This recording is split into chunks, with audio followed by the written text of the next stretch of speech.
এবারে গত সংক্রান্তিতে এসেছিলাম মামাবাড়ি।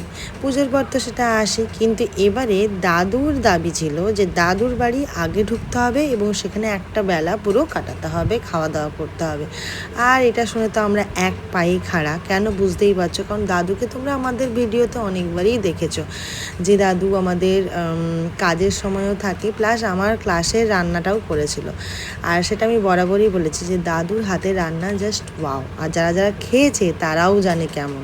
আর আমি একটু রান্না ভালো যারা করে তার পূজারি, মানে দাদুর আমি পুরো ফ্যান বলতে পারো। হ্যাঁ, আর দাদু খাওয়াবে, আমি তো না বলতেই পারবো না।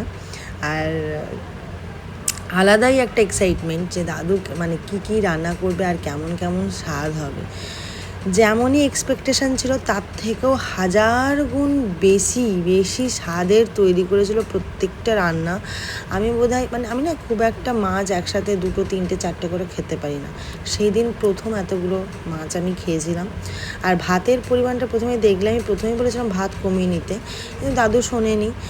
আর তারপর থালার অবস্থা, বাটির অবস্থা দেখো, মানে বুঝতে পারছো তরকারির টেস্টগুলো কেমন ছিল। ওল চিংড়ির তো মানে ফাটাফাটি, যেমন প্রত্যেকটা রান্না, এমনকি বাউল মাছের টক, কী যে বলবো, আমি বলে ভাষা পাচ্ছি না। আর সংক্রান্তি যদি এত সুন্দরভাবে শুরু হয় তাহলে সারাটা বছর মনে হয় আশা করি ভালোই হবে।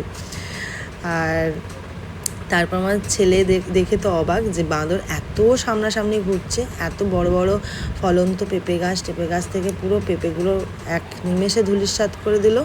আর খুব সুন্দর ছিল জায়গাটা, দেখো কি সুন্দর আলো পড়ে জলের ওপর একটা এফেক্ট তৈরি হয়েছে, কি অসাধারণ। গ্রামে গেলে না এগুলো অটোমেটিক, এই ন্যাচারাল ব্যাপারগুলো মানে নেচারের যে জিনিসগুলো এত সুন্দর চোখে লাগে, অপূর্ব লাগে। মানে একঘেয়ে এতদিন ওখানে থেকে বা আমাদের এলাকাতে থাকার পরও যখন এখানে যাই খুব ভালো লাগে। আর আমার ছেলে এখানে এসে আমি ওই ঢিল মানে ফেলছিলাম ওই পুকুরের জলে, ওটা দেখে ওরও খুব ইন্টারেস্ট লেগেছে। ও আমাদের ছোটোবেলার মতো করেই এটা করছে। আর আমরা ছোটোবেলায় প্রত্যেকেই প্রায় এটা করেছি, যখনই জল দেখতাম ঢিল ছুঁড়তাম। তো ওকেও সেটাই শেখাচ্ছিলাম, আর ও করে কিন্তু খুব মজা পেয়েছে আর ছাড়ছিলই না। তো চলো, এরকম করেই ওই দিনটা কেটেছে। তারপর ওখান থেকে আমরা সন্ধেবেলায় আমরা নিজেদের মামাবাড়িতে চলে আসি, যদিও দাদু বাড়ি আর মামাবাড়ি একদমই মানে পাড়া, 2 পাড়া বলতে পারো। তো ওখান থেকে আপাতত এখনও মামাবাড়িতেই আছি, আর দারুণ খাওয়া দাওয়া আনন্দ চলছে। পরের ভিডিও খুব তাড়াতাড়ি আসবে তোমাদের জন্য। চলো, টাটা।